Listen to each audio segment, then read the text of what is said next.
늘 우리는 그렇게 불완전한 존재이긴 해요. 한 가지 기억하게 될 건 긴 삶에서 보자면 우리는 되어가는 존재라는 것.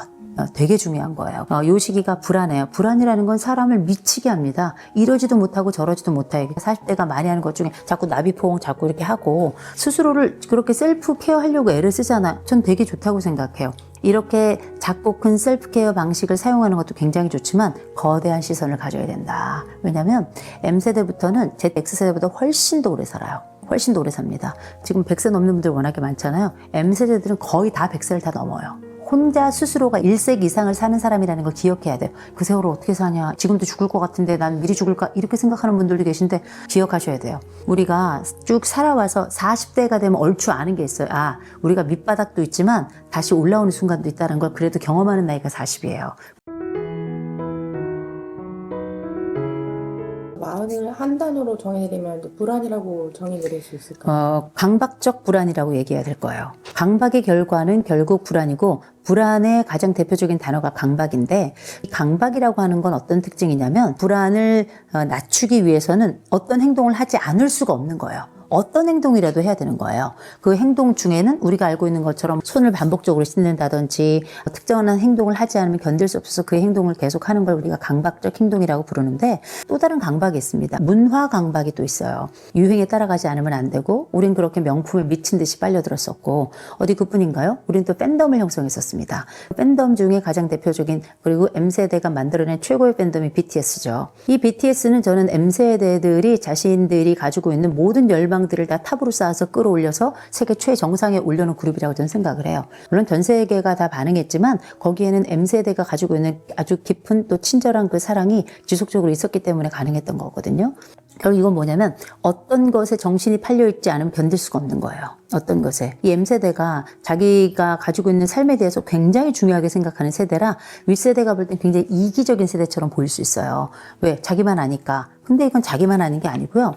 X세대까지만 해도 이 책임과 의무가 굉장히 중요해서 국민교육 헌장 막 외우고 국민의 4대 의무, 3대 의무 이런 거 막 주관식으로 써가면서 그렇게 답을 썼던 세대예요. M세대부터는 학생들의 인권조례부터 시작해가지고 자기 권리가 어떤 것인지를 배우면서 살아간 데다가 우리가 알고 있는 자본시장이 본격화되면서 자본의 아들, 자본의 딸로 성장한 첫 세대라 진정 자본의 눈뜬 첫 번째 세대라고 생각해요. 이들부터 청년 주식이 시작된 거 아니에요. 학교에서 가르쳐주지 않은 경제 수업을 자기들이 알아서 민간에 가서 일부러 시간 내어서 듣고 그걸 통해서 따로 공부를 해서 스터디그룹 만들어서 거기서 집단으로 함께 투자를 하고 사모펀드도 들어가고, 옛날에 청년 세대들은 그런 거는 상상하지도 못해서 그저 공부만 하면 되는 거예요. 이들은 알고 있는 거죠. 생존하기 위해서는 학교에서 배운 것 그 이상을 해야 된다는 걸 알고 있는 거예요. 요 세대부터는 사실상 우리가 정시가 있고 수시가 있는데 수시의 방법이 뭐 수천 개라고 하지만 기본적으로는 우리가 학교에서 하는 것 그 이상의 것을 늘 해내야지만 원하는 목표에 성취한, 어렸을 때부터 이런 성장 가도가 기본적으로 논 외의 것까지 해야지만 성공할 수 있었던 세대라서 이 자본에 대한 것도 자기가 따로 선별적으로 이 곤란한 것들 속에 내가 자본을 투자해서 시간을 투자해서 그걸 통해 가지고 또 다른 자본의 큰 틀을 또 만들고, M세대들의 졸부들이 되게 많잖아요. 부동산에 임장 막 다니고 막 이렇게 하는데 이거 X세대까지만 해도 그렇게 많았던 게 아니에요. 주로 이런 것들은 나이 많은 사람들이 한다고 생각했던 그 돈의 영역에 젊은이들이 뛰어들기 시작한 건데, 물론 거기에는 부모 세대의 영향이 되게 많아요. 야, 돈 벌라니까 우리가 보니까 이렇게 해야 되더라, 저렇게 해야 되더라. 심리적 임장, 그리고 귀로 들은 임장, 귀로 들은 주술 본격화되기 시작한 거거든요. 이 모든 것들은 뭘 얘기하냐면 이들은 이 풍요를 놓치고 싶지 않아요. 이들은 내가 어렸을 때 풍요롭게 성장했던 이 풍요를 놓치고 싶지 않고 또 잃을 것 같은 불안이 굉장히 높은 거예요. 잃을 것 같은 불안이라고 하는 게 이 세대가 가지고 있는 거대한 단어라고 말씀드렸잖아요. Z세대보다는 덜 잃은 세대예요. Z세대는 기본적으로 세월호 때 그 뒤로 이제 같이 침잠한 세대고요.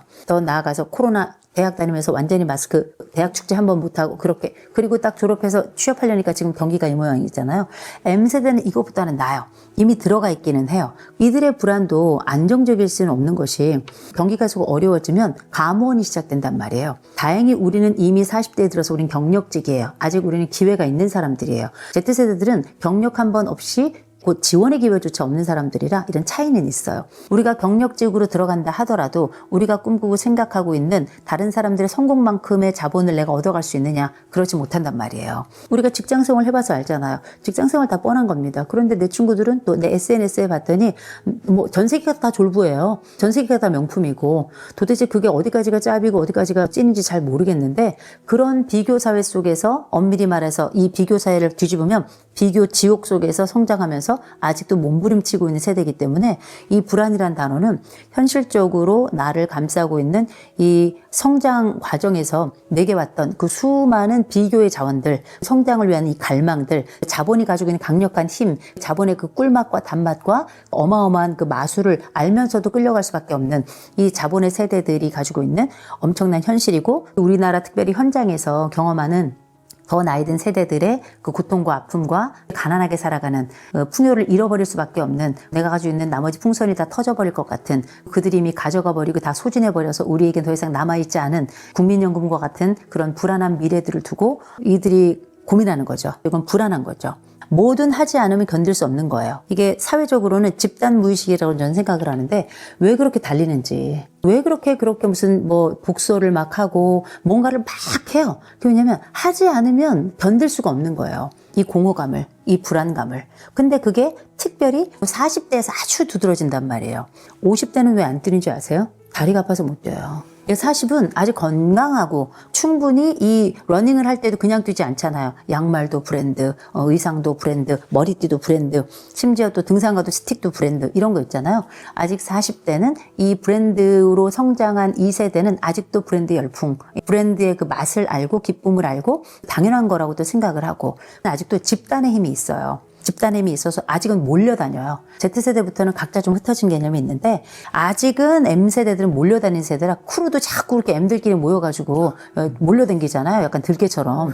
근데 그들은 알아요. 우리가 들깨 집단처럼 모여야 산다는 걸 알아요. 그리고 모여서 거기서 나의 존재감, 나와 유사한 사람들과 함께 있을 때 안전감을 경험하는 거예요. 그게 다 뭐냐면 중요한 성장의 과정이기도 하지만 동시에 그 이면에는 이들이 뭔가 하지 않으면 견딜 수가 없는 이 불안이 이들을 움직이는 굉장히 중요한 작동 버튼이 된다는 걸 이제 보여주는 거죠. 불안? 이런 것들을 해소하려면 어떻게 해야 될까요? 저는 조망 능력이 되게 중요하다고 생각해요. 조망 능력이라는 게 뭐냐면 제가 이제 강의를 하거나 그러면 세대와 관련된 강의를 많이 해요. 한국전 이전의 산업화 세대, 그 다음에 베이비붐 세대, X세대, M세대, Z세대, 뭐 알파세대, 베타세대 이런 식으로 제가 강의를 많이 하는데 이 세대에 대한 강의를 하는 이유가 뭐냐면 각 세대마다 키워드가 있어요. 각 세대를 움직이고 각 세대를 대표하는 대표 단어들이 있단 말이에요. 각각의 단어들을 보면 나라는 사람이 어디 있고 어떤 특징을 가지고 있을 수 있겠구나. 나와 함께 살고 있는 다른 세대는 어떤 특징이 있으니까 이런 특징들을 기반으로 해서 이들과 어떻게 살아갈 수 있겠구나라는 큰 조망 안에서 나를 보게 되는 거거든요. 이걸 우리가 객관화라고 하죠. 보통 내 자신이 가지고 있는 장단점, 개인의 주관적 삶에 대한 객관화인 거고요. 시대에 대한 객관화를 해야 돼요. 보통 이렇게 불안하고 쫄리는 사람들은 자기 인생 숲에서 길을 잃은 거예요. 세대의 숲에서 길을 잃은 거거든요. 그럴 때 한 번쯤 긴 호흡을 가지고 세대를 쭉 살펴보면 아, 내가 가지고 있는 이 세대의 특징이 첫째, 나만의 것이 아니구나. 매 맞을 때 옛날에 우리 학교 다닐 때 매 맞아 보잖아요. 나만 맞으면 억울해. 다 맞으면 또 괜찮아. 그죠? 잘 보면 나만 불안한 게 아니라 너도 불안하다는 걸 알게 되고요. 내가 가지고 있는 방법이 거칠고 서툴다고 생각했는데 알고 보니 다른 애들도 거칠고 서툴어. 이러면 약간 안심이 돼요. 다운그레이드 한다고 얘기는 하지만 하향 비교도 나쁘지 않아요. 우리는 하향 비교를 필요할 때 하고 대부분 다 상향 비교를 합니다. M세대는 아직은 다 상향 비교를 해요. 상향 비교를 하는 건 나쁜 건 아니에요. 상향 비교를 하면 그와 비슷해지려고 하거든요. 위를 향해 달려가려고 해요. 하향 비교는 필요할 때마다 가지고 와가지고 하향 비교할 그 대상을 딱 정해놓으면 인생이 편하니까. 제가 가끔 드리는 말씀이 있는데 정신 건강의 최고봉은 남 탓이에요. 남의 탓하면 얼마나 편해요. 세상 편하잖아요. 내 탓을 하면 그게 괴로운 거죠. 이 M세대들은 알고 있어야 되는 게 있어요. 본인들은 아직까지는 남 탓을 하는 세대라는 걸. Z세대부터는 다 내 탓 세대로 이제 들어가서 자기 처벌을 공개적으로 하는 세대거든요. 지금 M세대까지만 해도 우리를 위해서 뭘 해줬는데요. 이런 소리를 지르고 사회가 우리에게 가져간 것들을 다시 내놓으라고 소송도 하고 막 이런 세대들이에요. 아직은 더 발칙하고 아직은 자유롭고요. 에너지도 있는 세대거든요. 이런 세대들이 가지고 있는 전반적인 방향성이나 힘이나 이런 것들이 제 말은 아직 있다는 거예요. 절망의 세대라고 부르지만 현실적 맥락에서 보자면 절망의 세대지만 다른 한쪽에서는 아직도 이 문화적인 불이 붙어 있는 사람들이라 할메니얼이라고 하는 자기만의 브랜드를 만들어낸 사람들이에요. 먼 그 시선에서 이렇게 보잖아요. 아, 내가 한 사람으로서는 비교지옥 속에 살아가고 늘 상대적 박탈감 속에 살아간다 생각했는데 크게 내가 M세대 속에 들어가서 나를 봤더니 같이 절망하기도 하고 동시에 우리한테는 이런 문화적인 불이 있는 사람들이구나. 약간 프로메테우스 같은 그런 역량이 있는 그런 세대구나라는 걸 알고 있는 게 되게 중요해요. 심지어 우리가 많이 잊어버리고 있는데 우리가 호모 사피엔스예요. 사람들이 자기가 누군지 모르고 죽더라고요. 호모 사피엔스는 생각하는 인간이라는 뜻이잖아요. 신석기, 청동기, 철기 쭉 지나서 21세기 찬란한 문화와 문명을 꽃피우고 있는데 호모 사피엔스 속에 내가 들어가 있다는 걸 기억하고 있어야 돼요. 나무를 보지 말고 숲을 보라 이런 얘기를 자꾸 하는데 나무를 보는 순간 우리는 정글 속에서 인생이 다 단도 하나 들고 이제 막 파헤쳐 가는 건데 이렇게 가다 보면 끝도 한도 없이 그렇게 밀림 속에 파묻혀 죽는 겁니다. M세대는 이게 싫은 사람들이에요. 발칙한 세대이고 풍요롭게 자라기도 했고 더 나은 삶을 추구하기도 하고 내 인생이 빛났으면 좋겠어 반짝반짝. 그러려면 뭐 해야 되냐면 먼 거리에서 숲을 보는 연습을 자꾸 해야 돼요. 그래야 길을 잃지 않아요. 40이란 나이, 우리가 보통 공자님이 40이면 불혹이라 그랬어요. 흔들림이 없대요. 40 넘은 분들 다 알아요. 미친 듯이 흔들려요. 50 나이 먹으면 괜찮아 보이지만 50이면 지천명이라고 공자님 말씀하셨어요. 제가 50 넘었는데 왜 지천명인지 알아요. 문제가 지천이라서 그래요. 이거 되게 중요한 주제예요. 사람은 나이를 먹어도 내 삶에 대해서 내가 자부한다라고 얘기할 수 없는 거예요. 늘 우리는 그렇게 불완전한 존재이긴 해요. 한 가지 기억하게 될 건 긴 삶에서 보자면 우리는 되어가는 존재라는 것. 되게 중요한 거예요. 요 시기가 불안해요. 불안이라는 건 사람을 미치게 합니다. 이러지도 못하고 저러지도 못하게 40대가 많이 하는 것 중에 자꾸 나비포옹 자꾸 이렇게 하고 스스로를 그렇게 셀프 케어하려고 애를 쓰잖아요. 전 되게 좋다고 생각해요. 이렇게 작고 큰 셀프케어 방식을 사용하는 것도 굉장히 좋지만 거대한 시선을 가져야 된다. 왜냐하면 M세대부터는 X세대보다 훨씬 더 오래 살아요. 훨씬 더 오래 삽니다. 지금 100세 넘는 분들 워낙에 많잖아요. M세대들은 거의 다 100세를 다 넘어요. 혼자 스스로가 1세기 이상을 사는 사람이라는 걸 기억해야 돼요. 그 세월을 어떻게 사냐. 지금도 죽을 것 같은데 난 미리 죽을까. 이렇게 생각하는 분들도 계신데 기억하셔야 돼요. 우리가 쭉 살아와서 40대가 되면 얼추 아는 게 있어요. 아, 우리가 밑바닥도 있지만 다시 올라오는 순간도 있다는 걸 그래도 경험하는 나이가 40이에요. 내가 이런 극복의 경험들이 나름 누적치가 있는 나이가 딱 40 넘어서부터는 이 30이 주는 그 불안하고 방종, 이기 느낌하고는 40은 딱 달라요. 왠지 내가 중년이 된 느낌이 살짝 있단 말이에요. 멋대로 행동하지도 못해요. 몸도 삐걱삐걱 좀 하기 시작하고 더 중요한 건 나에게는 이제 삐걱거리기 시작하면서 과거보다 왠지 내가 천식이 심해진 것 같고 이런 느낌이 있겠지만 우리는 극복치를 더 갖게 됐다는 거예요. 굉장히 중요한 개념이고 더군다나 이 40이 주는 기쁨을 좀 만끽했으면 좋겠어요. 이 40이 주는 불안이 크지만 40이 주는 기쁨도 굉장히 크거든요. 불안이 여러 가지가 있지만 틈새 불안, 성취 불안, 이직 불안, 얘기 불안, 비교 불안 이렇게 제가 5가지를 얘기를 하는데 우리가 말하는 이 불안의 요소들이 40대에만 있는 건 아니에요. 젊으면 젊은 대로 나이가 많으면 나이 많은 대로 다들 그렇게 불안들이 많이 있지만 40이 좋은 이유는 뭐냐면 진행형이면서 불안하다는 거예요. 계속 뭔가를 하면서 불안해한다는 거예요. 이건 굉장히 청신호예요. 불안한 사람은 불안은 마치 뭐와 같냐면 목을 조이는 것과 똑같아요. 공황장애 같은 거 보세요. 미칠 것 같잖아요. 죽어버릴 것 같아요. 그런 사람들은 그 순간에 아무도 못하고 아무것도 할 수 없이 그냥 숨만 쉬는 것만으로도 그냥 다행인 거예요. 일반적인 불안은 말이에요. 늘 있지만 이게 막 불안 장애가 돼서 어느 순간 나를 엄습하는 경우도 있지만 대부분 이 불안을 가지고도 그냥 일상을 살아가요. 이게 뭐냐면 일상을 살아가고 오늘도 출근하고 오늘도 내일 해가면서 불안한 건 요건 괜찮은 거예요. 불안이 일정 부분 통제 영역 안에 있는 거고 아무것도 하지 않으면서 불안한 건 이게 worst예요. 최악이에요. 그런데 뭔가를 하면서 불안한 거 있잖아요. 요거는 괜찮은 거예요. 뭔가를 하는데 불안마저 없어. 베스트죠. 근데 이런 인간은 없어요. 이 40이라고 하는 이 공간이 굉장히 진공 상태인데 그 안에 우리가 생각하는 여러 번의 빅뱅이 있을 수 있어요. 그 빅뱅이 있을 수 있는데 그게 뭐 이직이라는 빅뱅이 될 수도 있고 결혼이라는 빅뱅이 될 수도 있고 뭐 출산이라 혹은 뭐 육아라고 하는 빅뱅이 될 수도 있어요. 우리가 그 빅뱅 가운데서도 40이 좋은 건 뭐냐면 이게 블랙홀이 아니라는 거예요.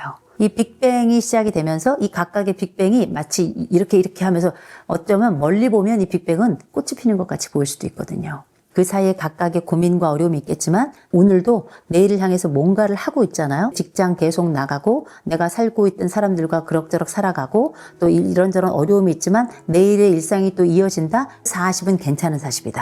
이 말씀을 좀 드리고 싶어요. 이 세상에서 제일 힘이 센 게 뭔지 아세요? 일상이에요.